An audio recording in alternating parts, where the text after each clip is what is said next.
Welcome to the Landscape Photography Vlogcast. Join me, Mr. Photo Ninja, and Mr. Paul Thompson Photography from YouTube. Every Sunday morning at 10 AM for everything photography related. And also look out for some special guests. Grab yourself a brew, beer, or something stronger, and let's get into this week's Vlogcast.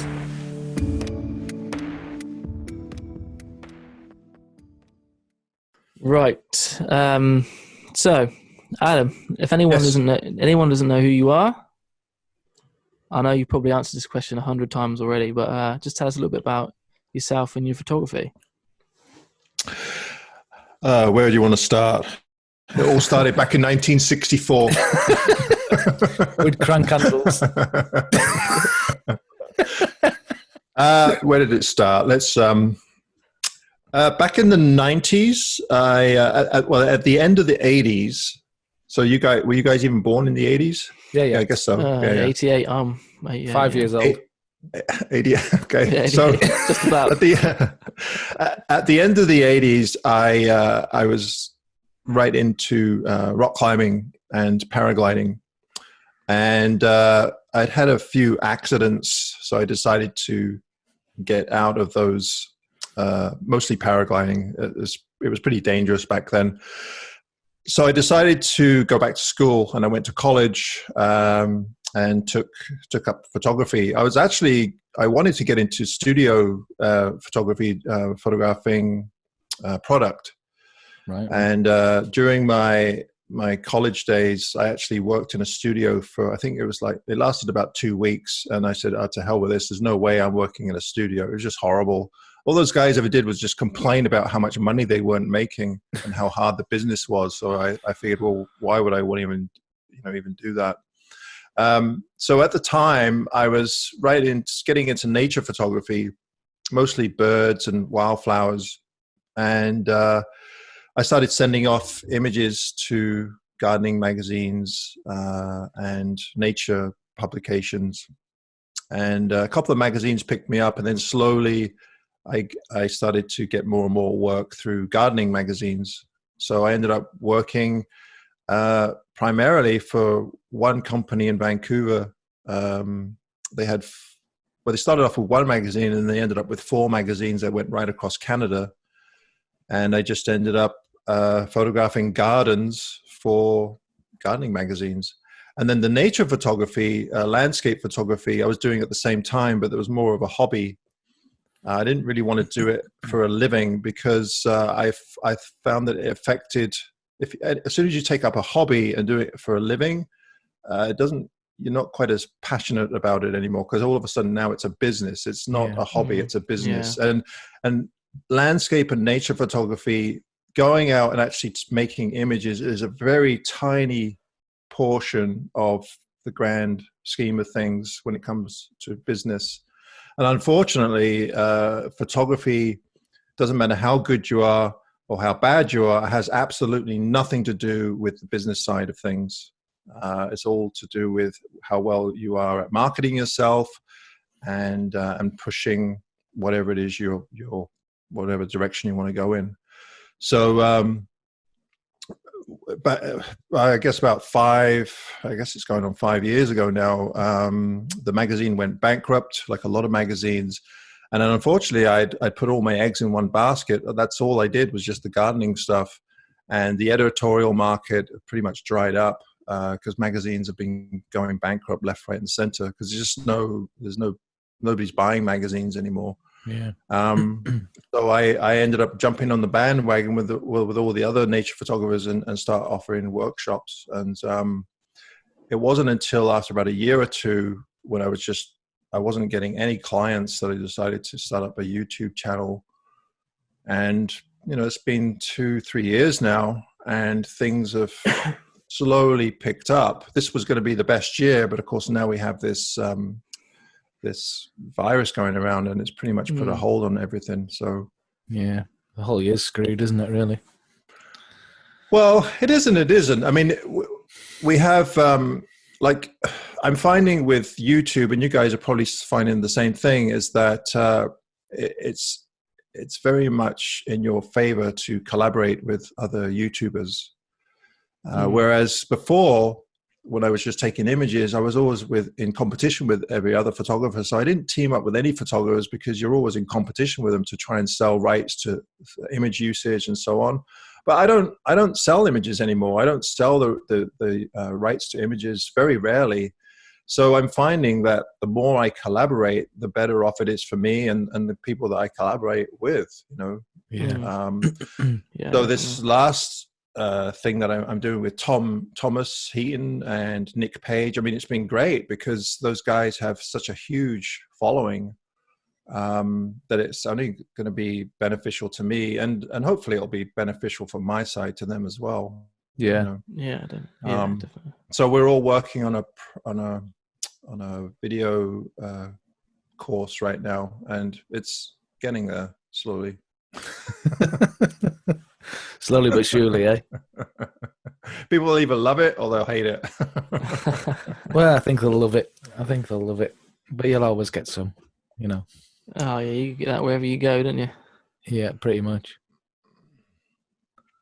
But it's funny, you know, because most people that, well, I shouldn't say most, but a lot of people that are into nature photography or landscape photography tend to be quite solitary. And because I've never been really extrovert.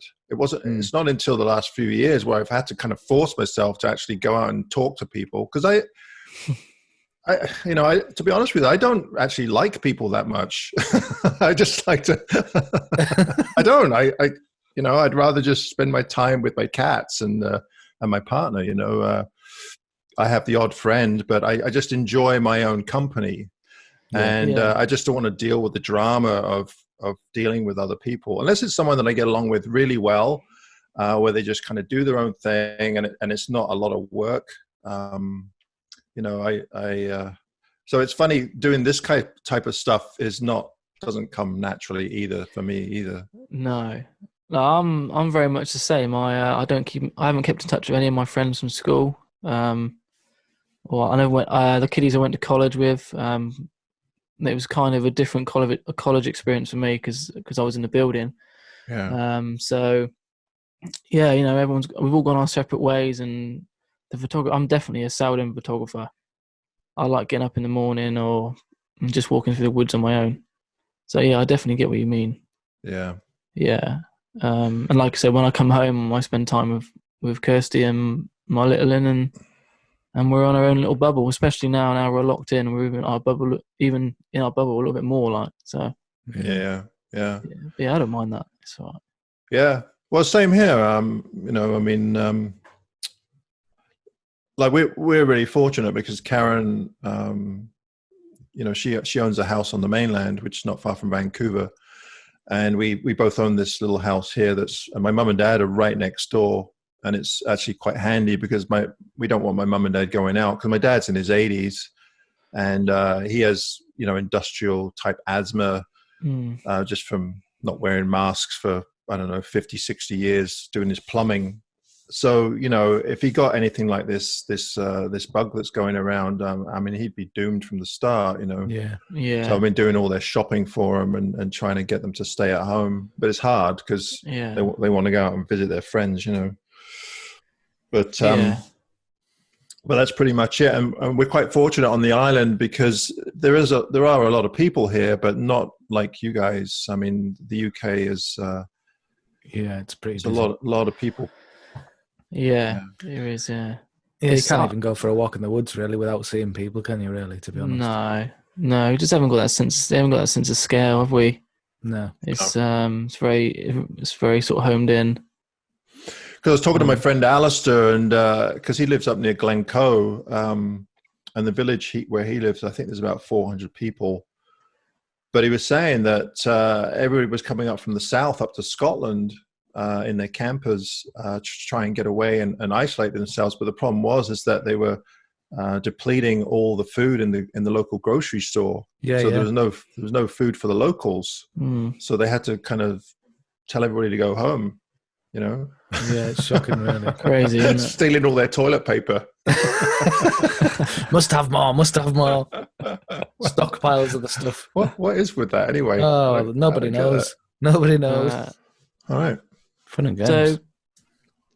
So, since you're Landscape Photographer of the Year award. How has your life changed? Or has it not changed at all? Hasn't really changed at all. No? I think, I mean, it's been a couple of years now. So, I helped judge the last one. I think that the good thing about it is that it actually gives you credibility. Not that I really strived for that. But when you're starting up a YouTube channel or anything like that, then it really does help if you have a bit of credibility behind you.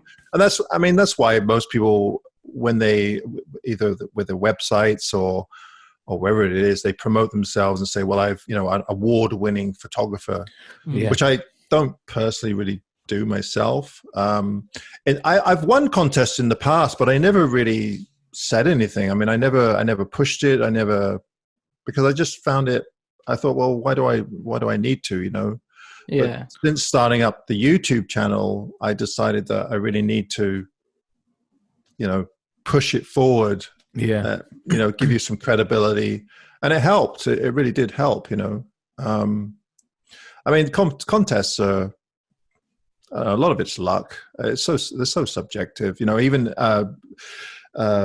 judging this last one. I mean, there were some brilliant images, but some of the brilliant images just personally weren't to my taste. So I prefer stuff that was a bit more natural rather than over-processed images. Yeah. And that's not to say that over-processed images aren't credible. It's just that it's not really my thing. Yeah. And it was funny, a lot of those images that were entered that I wasn't that keen on, I noticed they had entered the same images into another contest. I think it was the Epson Pano Awards, and the ones that I didn't really like actually won some of the prizes in the Epson Pano Awards. It was funny to see the same images win awards, whereas the one I was in judging, I don't know, they didn't do anything for me. But I wasn't the only judge. There's 5 or 6 judges, so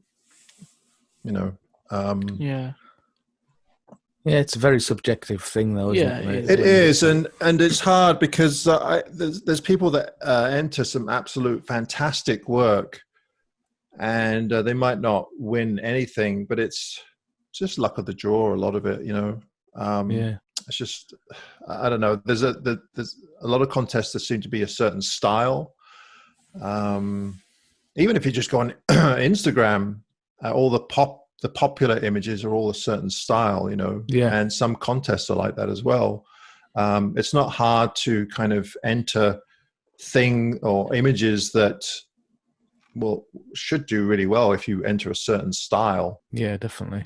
The landscape, like the International Landscape Photographer of the Year, I didn't feel that at all. Because I thought that, well, I'd entered the year before, and I came second, actually. And the guy that won is a very popular photographer. What's his name now? I think he's from Germany. I can't remember his name. A lot of people really love his images, and they're fantastic. But it's just not it's not really my cup of tea. He'll have images of really dramatic light and a person standing way off in the distance on a really pointy peak, and then these light beams coming in. I mean, it's just too much for the senses for me. They're very well done, but it's just not my thing, Sorry, I can't remember his name. More sort of punchy images rather than subtle. Yeah, and for the longest time, those types of images have been extremely popular, especially Instagram. That's the kind of they do well on Instagram, don't they?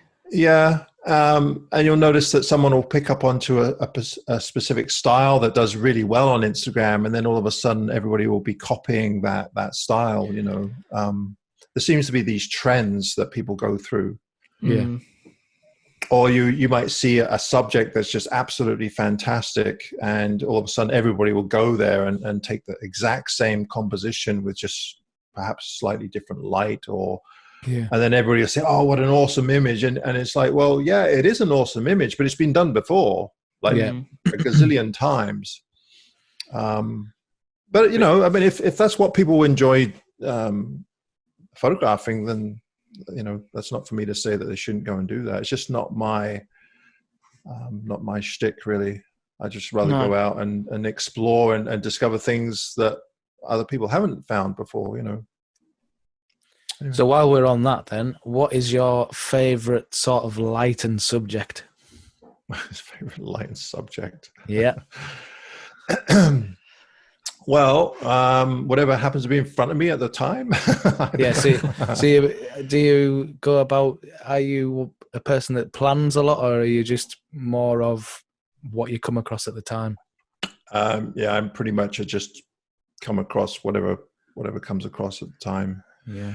I don't plan an awful lot. I probably should in some cases, but I don't. I just go out with my camera, and if I find something, then I just photograph it. I like to keep it really open, and to be honest with you, the reason why I do that is so I'm not disappointed.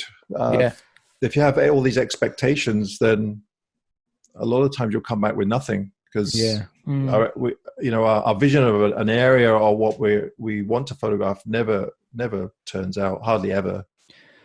No. Unless you have just unlimited time where you just sit there for days or weeks at a time waiting for those conditions. Yeah. It's funny. I think I found someone that's just as laid back as I am. That's exactly the approach I take, because there's nothing worse than trying to, especially when you're doing like YouTube videos. We all know the pressure of we put ourselves under to try and.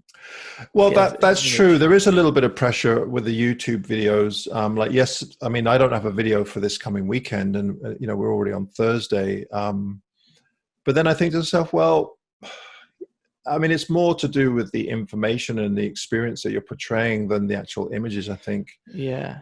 I don't think our audience expects you to have absolutely brilliant images every week, even though we feel that we need to have something to show for our efforts, Yeah. It's more of a personal pressure, isn't it? That rather than it is. Them and also, and even coming up with videos every week. I mean, that's just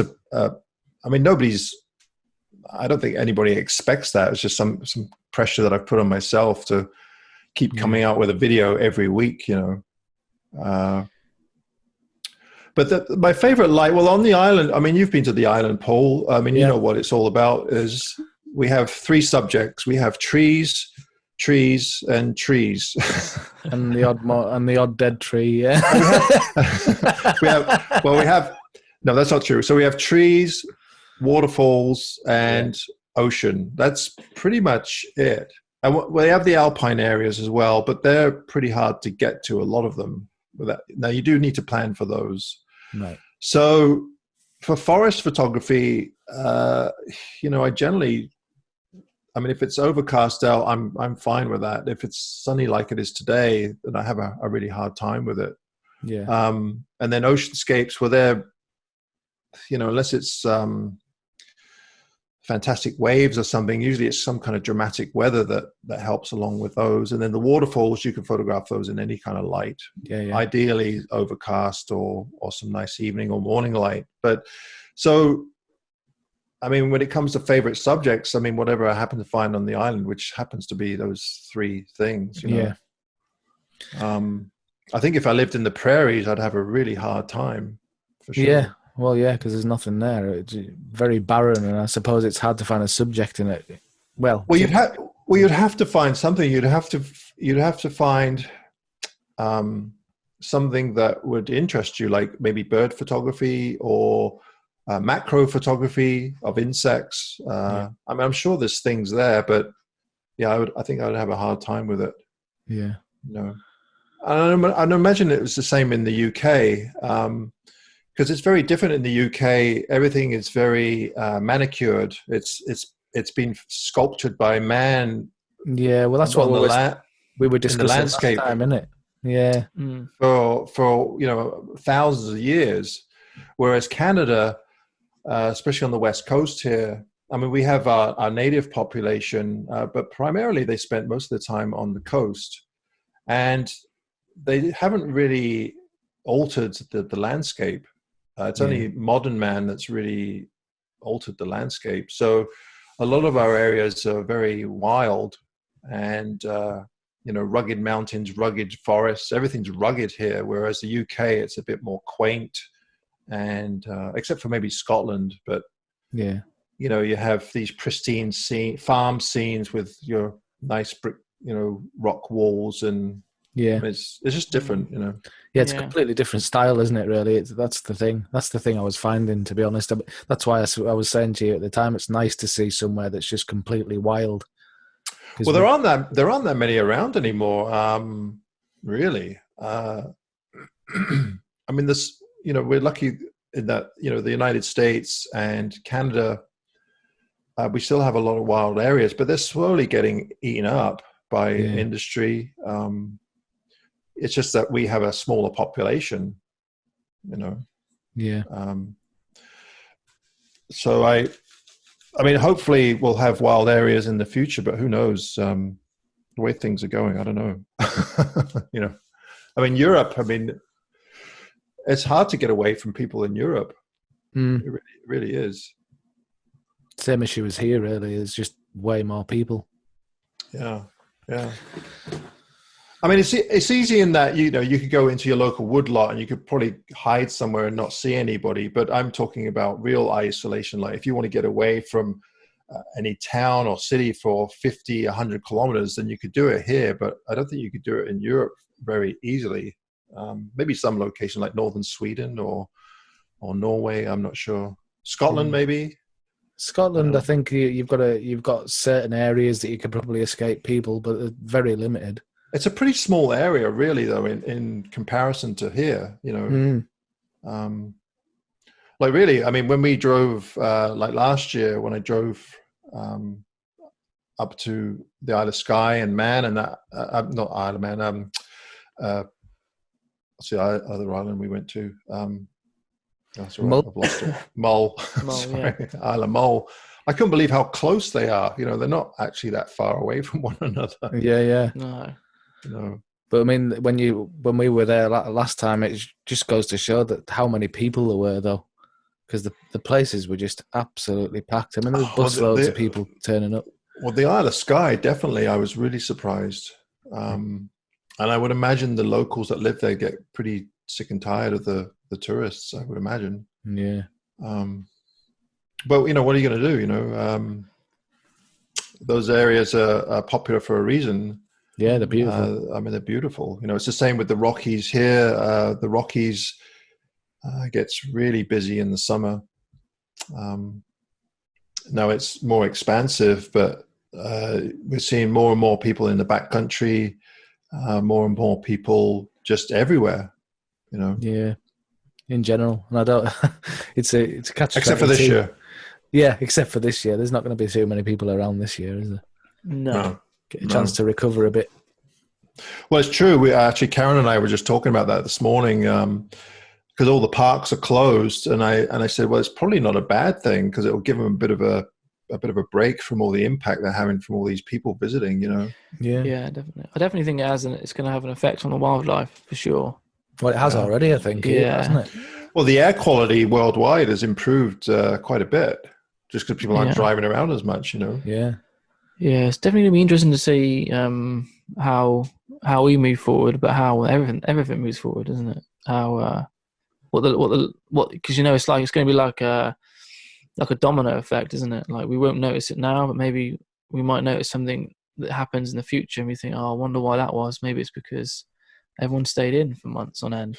Yeah. Well, it's true. I mean, I wish people would pay as much attention on the environment as they are with this virus that's going around now. I mean, we've been pretty much forced to pay attention to this thing because it's obviously killing people. Whereas the environment, I think, is just as important, but it's a much slower progression downhill. Yeah. But obviously, people still have to work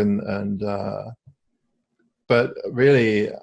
Ultimately, we should be really paying as much attention on the environment as we are with this virus. We really should, but I just don't see that happening because it is just too much. People rely on the land too much to industry and so on. Yeah. This is the problem. Definitely. It doesn't affect people in the same way, does it? I think that's part of the problem, or as fast, at least, as you say. Yeah. I mean, it's a tough one. I mean, I think, I guess at the end of the day, what it boils down to is just too many people on the earth. That's what it boils down to. That's pretty much it, really, isn't it? It's We're all condensed into small areas, really. That's the problem, I think. Yeah. Yeah, it's far too many people about that don't take advantage of what they've got, or look after what they've got. Anyway, that's for sure. Definitely. Well, I think the other problem, I mean, I don't know how we got into the environment, but I guess I pushed it over there. But the other problem with wildlands and wildlife and all that is that I think that people are becoming more and more detached from the natural world, and that natural world is getting smaller and smaller. And as it gets smaller and smaller, people get more and more detached from it, and they don't realize how how much we as humans are actually attached to what happens in the environment. But it seems like we're trying to put ourselves in another box away from the environment, if that makes sense. Right, we just thought we'd interrupt this week's podcast just to let you know about a little announcement that we've got, which we're both very excited about, aren't we, Paul? Yep, we are, really. We've been approached by Nature First, which is an international organization, and they are trying to promote responsible photography in nature, which obviously is what me and Paul do every week when we go out and do our normal vlogs. So it goes hand in hand. So we're very excited to be asked. It's always nice to be asked to be a part of anything, especially something so close to home. So we're very excited about it. Paul's going to cover the more the northern side of the UK, and I'm going to be responsible for down south. So I don't know why I did that accent. We're very excited about it. So links will be down below to their website, but what we'll do now is we'll scroll through so you can check out quickly on screen the look and feel of their website. All the information's up there, and if you are interested, then I think it's down below, Paul, is it, on the website somewhere? You'll find it. Yeah, the join button. Yeah, there's a join button, the join me page, like I said, with all the information. And you can help me and Paul. And if you do feel like you want to contact me or Paul about any more further information, then don't hesitate to do that. And just join up and spread the word, and enjoy the landscape. Yeah. And I think it's a real problem that people are so detached from like where their food comes from, where anything comes from, and I think there's going to be even more of a problem for our future generations, for sure, because we're just slowly whittling away at the remaining wilderness that we do have. Yeah. Yeah, definitely. Yeah. I don't want to be all doom and gloom here. Oh no! Thumbs down. I can see the thumbs down already. There's loads of them. They're just everywhere. I don't take any notice of them anyway. I was going to ask you what's been your favourite project, or have you got? Obviously, I know you've got this F4 thing going on with the other guys. I know it's difficult now with everyone staying in, but has there been a project that you've done in the past, or something you're working on? This is the first. I did have the book that came out recently, and that turned out really good. I was really happy with how the book ended up, the final result. It sold out quick, didn't it? It did, and it was really well received. Now, it's basically a portfolio. There isn't any written word in it, really. There's a little bit of an introduction, but it's pretty much just some of my finer images laid out into a nice book. And it was really well received. And I only printed 500 copies, but we're going to print another 500 because I think we have enough people to sell another 500 copies. So I was really happy with that. I've always wanted to put a book together. So I think I've kind of got the bug, and I'm thinking about putting another one together. I noticed that there's a few photographers coming out with books now, like Nigel Danson has a book out, and Tom just came out with a book, and then there was someone else. which I think is great. I, to be honest with you, I much prefer to see images in a book than online. Just something nice about looking at a good quality book. Yeah, I know what you mean. Yeah. Well, same goes for printing your work as well, doesn't it? Really. I absolutely love printing, but I don't do an awful lot of it because I just have nowhere to. What do I do with the prints? You know, I used to sell prints, but I don't sell enough to justify doing tons of printing. And you can only hang up so many prints in your house, you know. Yeah, this is it. So lately I've been outsourcing them, and I've just been getting aluminum prints or aluminium prints made because they're easier to ship, and I don't have to ship them from my house. I can just get the lab to do them, and they ship them right from the lab, you know. Yeah. But the art of printing, I absolutely love it. And actually, back in the city, I have a really large printer. I have a 24-inch Epson printer, but it's just sitting there. The ink is extremely expensive. You know, it cost me, 8 cartridges is about $1,000. Yeah, it's not cheap, is it? It's not cheap. And you know, I have piles of prints. What do I do with them? You know. Yeah. So. So how did you go about you going back to your book? I was going to be my next question, but how do you go about choosing your images for your book? Because you know you've got so many keepers. How big is a book going to be? So I decided to, rather than do the book myself, I decided to go with a publisher. And actually, the guy that printed it is in the UK, Kozu Books. They print mostly very small run fine art or fine photography books, and they've done a number of books for photographers that I've admired. So I got in touch with them, and they got in touch with me, and they said, yeah, we'd be happy to do it. So the way that it works with these guys is that they actually designed the book. Greg, the guy that owns the company, I think that's his thing he likes to do. He likes to design books. So what we ended up doing, first of all, he said, well, do you want the book to be all landscape images or portrait, so vertical or horizontal? And we decided to just do mostly, I think 99% are all horizontal.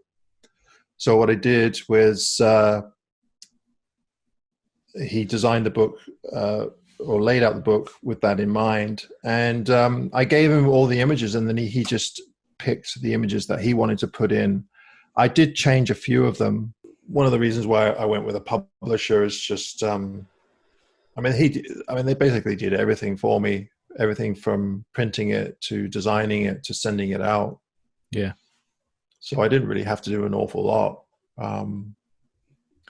which is fine with me. I mean, for my first book, that was fine. I think if I did another book, I might look at doing it myself. Yeah. Just to try and get a bit more bang for my buck. Yeah. This was more of it wasn't really to make money. It was more just a vanity thing. You know, I just really wanted to get a book out and with all my best images in it. Yeah. And having a YouTube channel really helps. I mean, I couldn't believe we sold out really quickly. So I should have really had about 1,000 copies printed, you know, from the start. But you just don't know, right? Well, this is it. You don't want to be. Yeah. You don't want to be stuck with all these books. Yeah. You know. Same with. Go ahead. So I went to buy one, but they would use all that stuff. Yeah, well, we're printing another copy, and actually, he got in touch with me yesterday. So, but of course, he's having the same problems as everybody else, right? He's had to lay off people, and yeah, you know, they can't work together and all this. So it's actually they're printing a book for Ben Horn right now. Oh yeah. And Ben's been around for a while. Yeah, I love Ben's stuff. Yeah? Yeah, I do like Ben's stuff, yeah. He's probably the only sort of medium format YouTuber or landscape photographer that I watch. Large format, yeah. A large format, sorry, yeah. It's just something about him. Just obviously his photography is amazing, but it's just something about his persona. Just sort of, I can't help but watch. You know what I mean? He's got one of them sort of voices that you just can't stop listening. Put you to sleep at night. Yeah, he should do audiobooks, I think. He should. Yeah. Relax. White noise. Yeah, no, I love Ben's stuff. Yeah, actually, I think, I could be wrong, but I think we're going to get him to do some voiceover for us for some of our videos. Yeah, his voiceovers are really good. But I must admit, your voiceovers are good as well. I do like it when you pan and zoom around your images and explain. Oh, sometimes, yeah. Yeah, that's a lot. So much work, though, man. Yeah. You almost have to come up. You almost have to come up with a like. What I've been doing lately actually is actually writing stuff down and actually following a little bit of a script, because otherwise it's just a nightmare. Because I can't keep a straight thought in my head. You know, I go off into these tangents all over the place. So I write stuff down so I can at least try and stay on course, you know. Yeah. Yeah, definitely. It's the same when I'm doing these things. People will ask me a question and I'll answer, and then I go off into this tangent and start talking about something else that has absolutely nothing to do with what they asked me. It's all right. We were on 40 minutes with the guys the other day, and we still didn't get the first question answered. Oh, really? No, I had a load of questions, and I think I got through about 3 of them. Yeah, that's pretty much it. Yeah, but that's all right, you know. I'm happy to go with it. It's good just to have kind of a more of a relaxed feel to it as well, to be honest. Yeah. But back to your original question about the projects. I mean, the book was a big project for me, and of course now this video course with the guys. Whether it'll lead to another one, I'm not sure. I mean, we got along pretty good, but there was a little bit of bit of tension at the end there. So. I don't know. It's going to happen, though, isn't it? It's going to happen when you're together. Yeah. It's gonna. Yeah, I mean, I think. I don't know. Not between you and your bromance, surely. Pardon? Not between you and your bromance. Not between you and Gavin. Can't imagine you and Gavin would fall out, would you? No, we don't really fall out. I think I think when you're hanging out with 3 or 4 other people, it kind of, little things start to get on your nerves. Well, it's like anything. I mean, if you're with anybody for a long period of time, there's little things that kind of annoy you. Yeah. They start off really funny and then they get really annoying.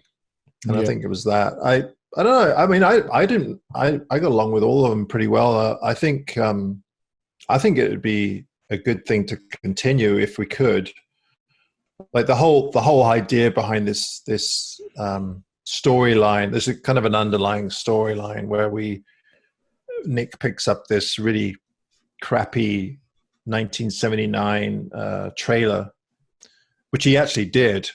He bought this trailer, and we all go on this road trip through the Western States, and of course we get up to all kinds of mischief and antics and stupid things. So and there's a bit of a storyline, like I'm addicted to gambling, and I can't wait to get to Las Vegas, when in reality I can't stand Las Vegas. But and then we just have these stupid skits intermixed with serious photography lessons. So it's kind of like a really long vlog, except with some much more detailed lessons. And editing them and watching them now, it's some of them are quite funny.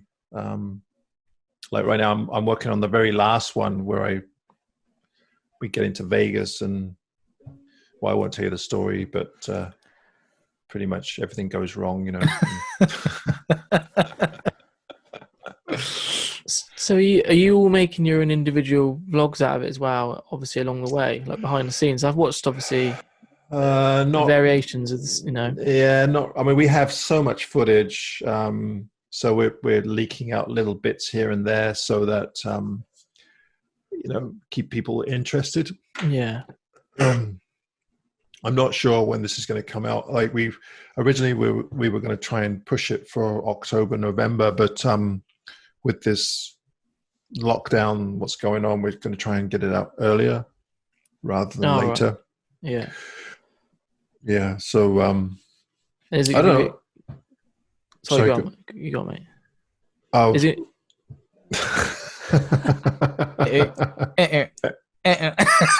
You go. It was just I was just delaying the internet. No, I hopefully it'll be out within the next month. I'm hoping. So have you had any sort of like oops moments on any workshops? Anything that's gone wrong that you've been or any embarrassing moments or anything like that? No, not really. There Had must some really bad weather. Yeah. It's just awful weather. Yeah. Kind of out of your control. Yeah, you can't really help the weather, can you? Obviously, no. The one thing that I have had in the past, it's a bit of a problem, is people showing up that are really unfit. Unfortunately, it's like on the West Coast here. Pretty much all the areas that we go to, you have to hike to, but they're not long hikes. I mean, you and I would just call it a stroll, but I have had people where they've turned up and it's pretty obvious that they're more or less immobile, and you're like, well, now what do I do? Because one of the first workshops I did, I had a guy show up, and as soon as I saw him get out of his car, I knew that I was just shaking my head. Oh my God, this is going to be. And you can't not go to these spots because you have all your other clients with you, you know. Mm. Luckily, Karen was with me that weekend, so she hung out with him. But he was not a happy camper. But I mean, you can only write it in your description so many times. Big bold letters, you know. There is hiking involved.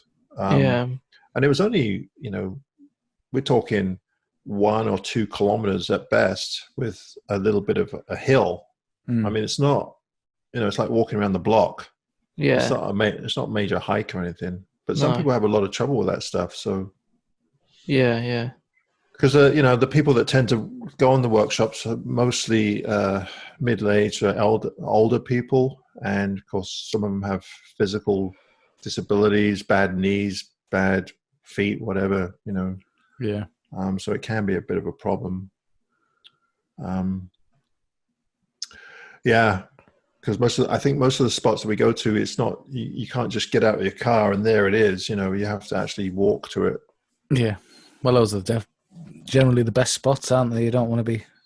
Generally, the best spots aren't on the. Well, roadside. that's why so many people go to some of these iconic areas, especially in the States. Because you don't have to hike anywhere. Yeah. Roll down the window. Mind you, I think Mesa Arch, I think it's quite a long hike. Is it? It's 4 or 5 miles, I think. Right. Is it? I think so. That place just looks absolutely insane in terms of popularity.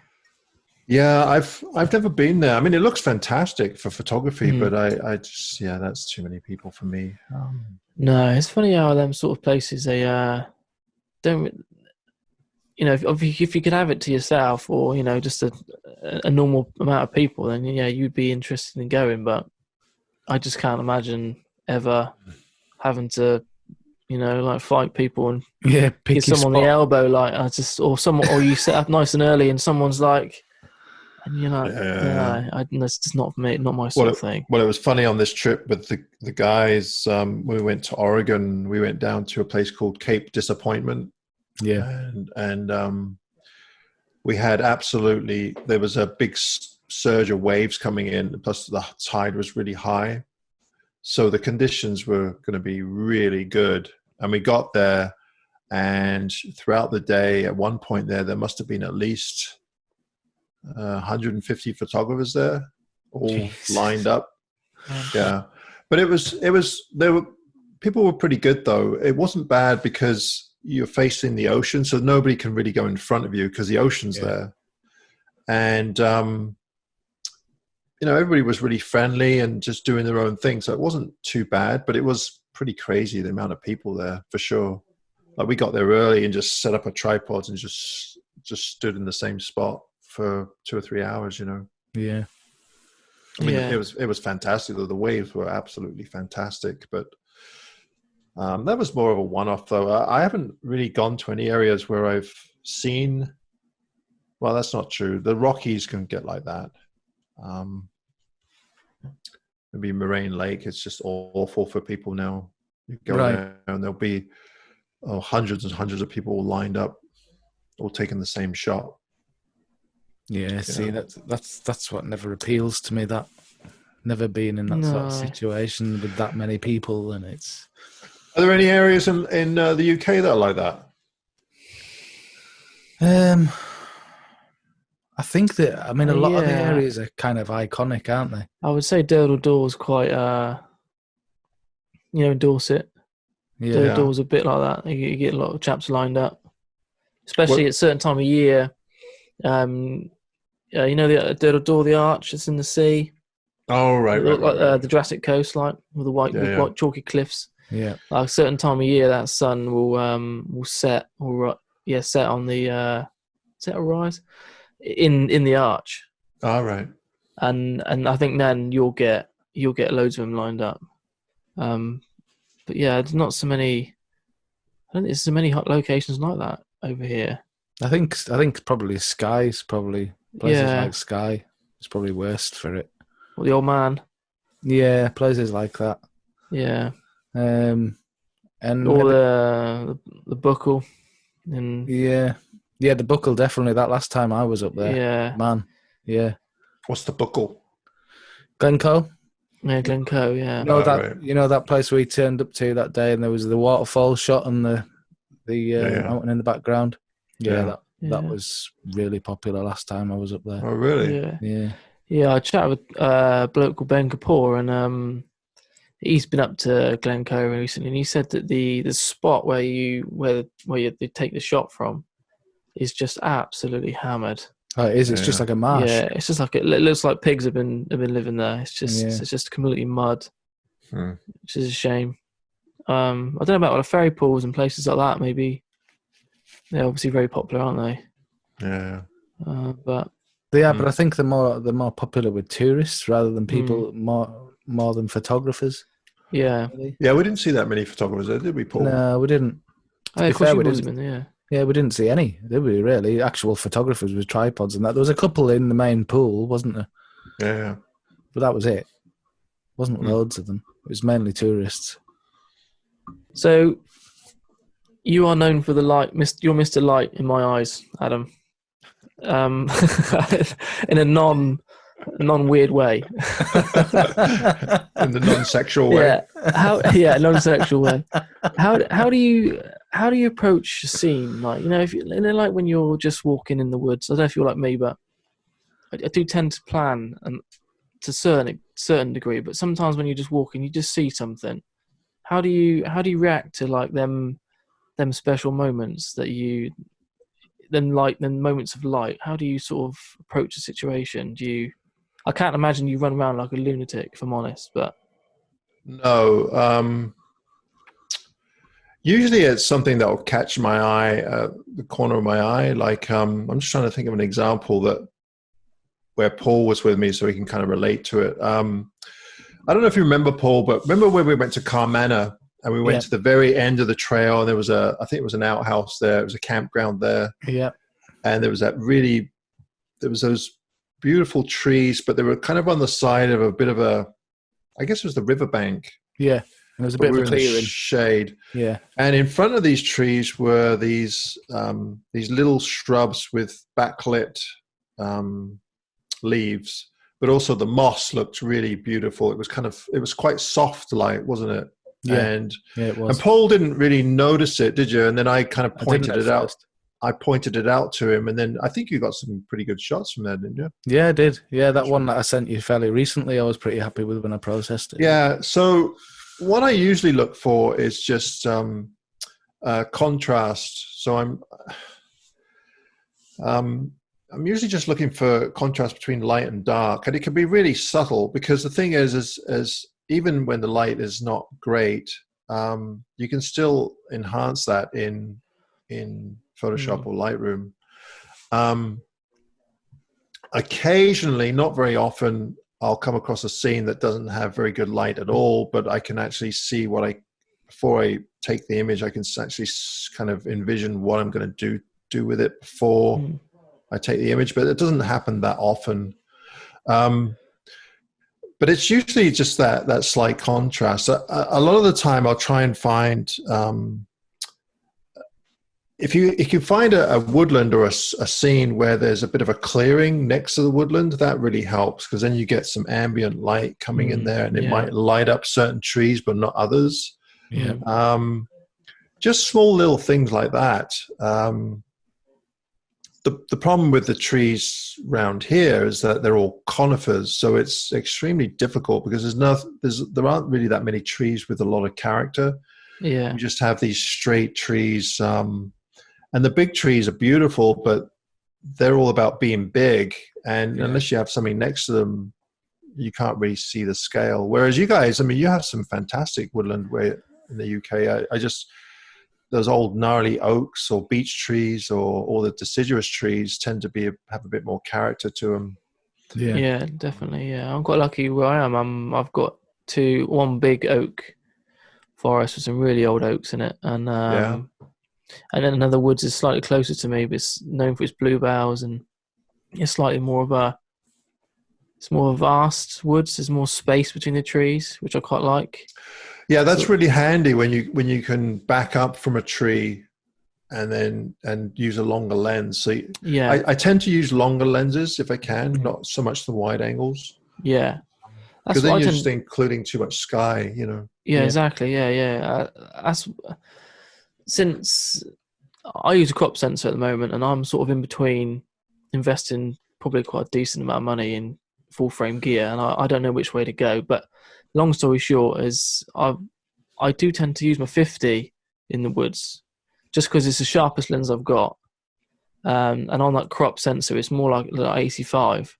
And although some people see it as you're restricting yourself, I think in the woods it really helps me sort of isolate things, because I wouldn't have said I got a good eye, but some like little splashes of colour or little splashes of light that happen in the distance, like you said, in the corner of your eye, sometimes stand out more than something that's right in front of your face. If you know what I mean. So that when I see that in the distance, I think, oh, that might be perfect focal length for the 50, and that's just something that I do every time I go out. I stick the 50 on, and I find it helps me. I don't know whether that's the right way to go about it or not. But well, I don't think there is a real right way of going about it. I mean, I mean, Simon, you probably watched Simon's videos about his wood. I mean, his photography is fantastic, and the light that he finds is just beautiful with the soft light. But he has a lot of patience and also a lot of time, which a lot of people don't have. Yeah. No. Like to keep going back to a local woodland. I guess if you could find something that's really close to you, then you can keep going back in the evening or the morning, and just take the images when the conditions are really, really good. But I generally, I don't know. It's more of a feeling than anything. I mean, when Paul and I went to Carmana, I mean, I don't know how you felt about it, Paul, but I just love that place. But it's more for the ambient. It's more for the ambience than the actual physical trees. I mean, the trees are a big part of it, but yeah, it's a beautiful place. It just has a nice vibe, but it's extremely difficult to photograph.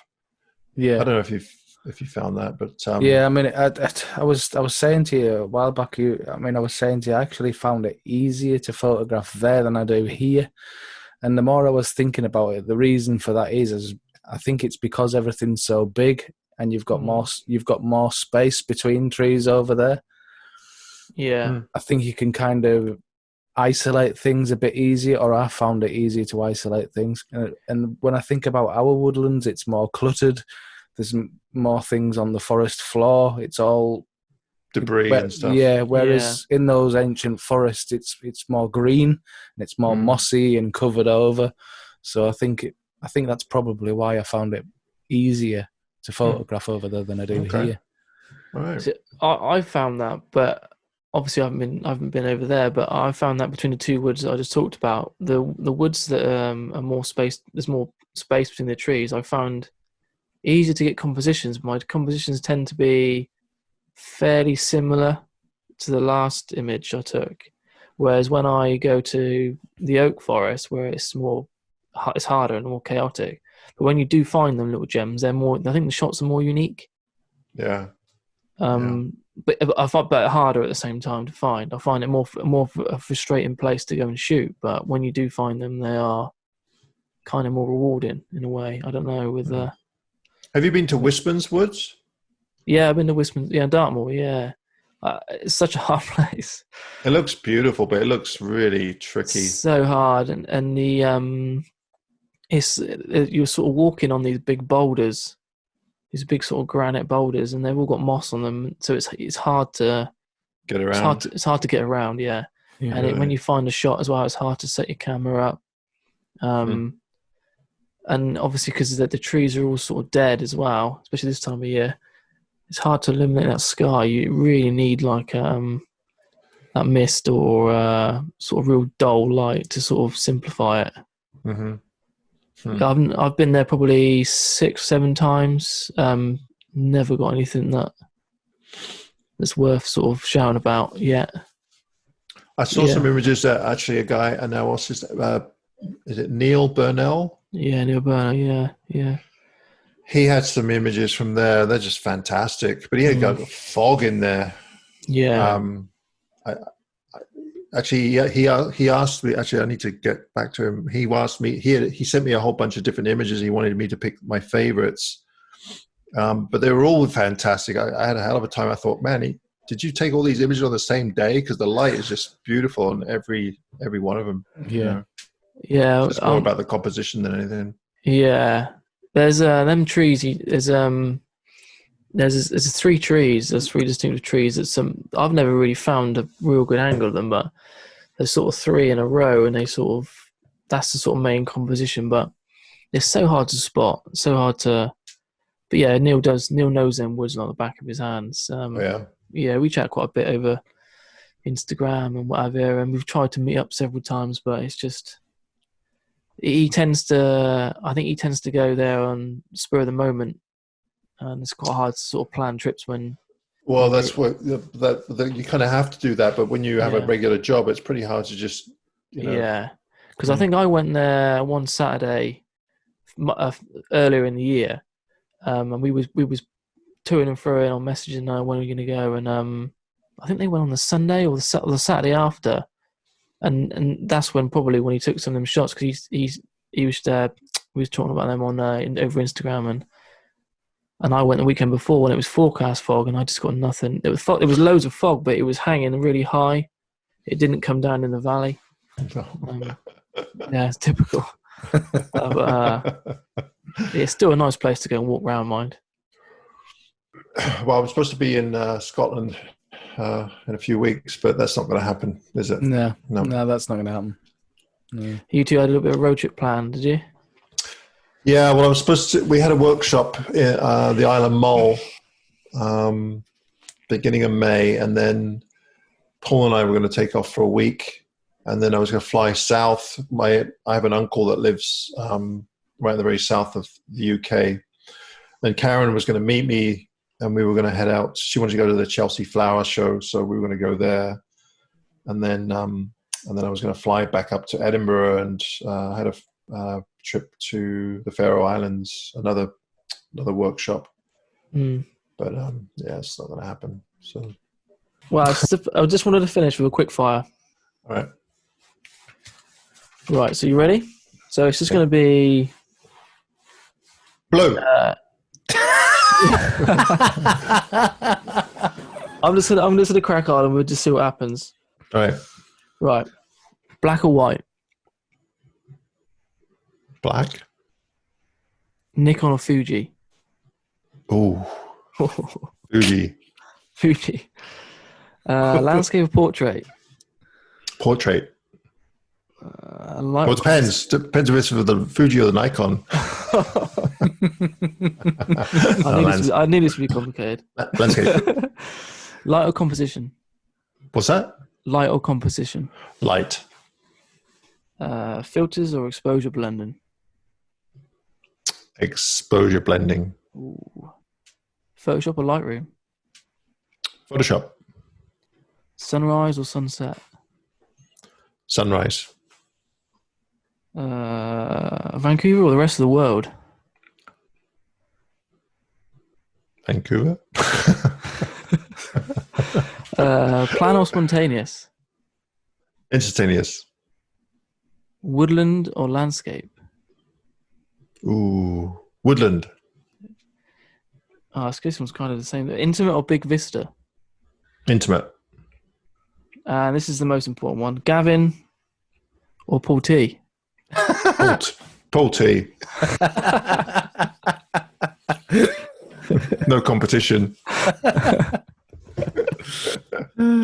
Well, thank you so much for... Paul's not a pretty boy. No, definitely not. You're a proper northern lad, mate, aren't you? Proper northern. Well, thank you so much for coming on, Adam. It's been a pleasure, mate. And I must admit, I've been looking forward to finally getting to meet you, even if it is over the internet. But yeah, maybe when you're over here, maybe we can sort something out and take some pictures together, like, you know. Oh, for sure. Yeah. Well, thanks for having me on for chit chat and more. Yeah, it's been great, mate. And what we'll do is we'll put all the links down in the description below this video, and go and check Adam's channel out if you haven't already. Yeah. If you haven't already, what's wrong with you? And and don't forget to buy his second round of books as well.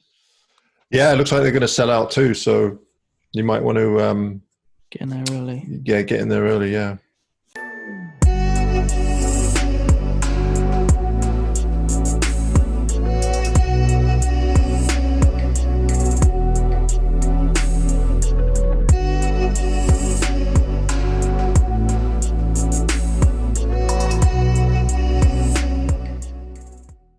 Watching this, then I assume you're someone who is passionate about both photography and the natural world.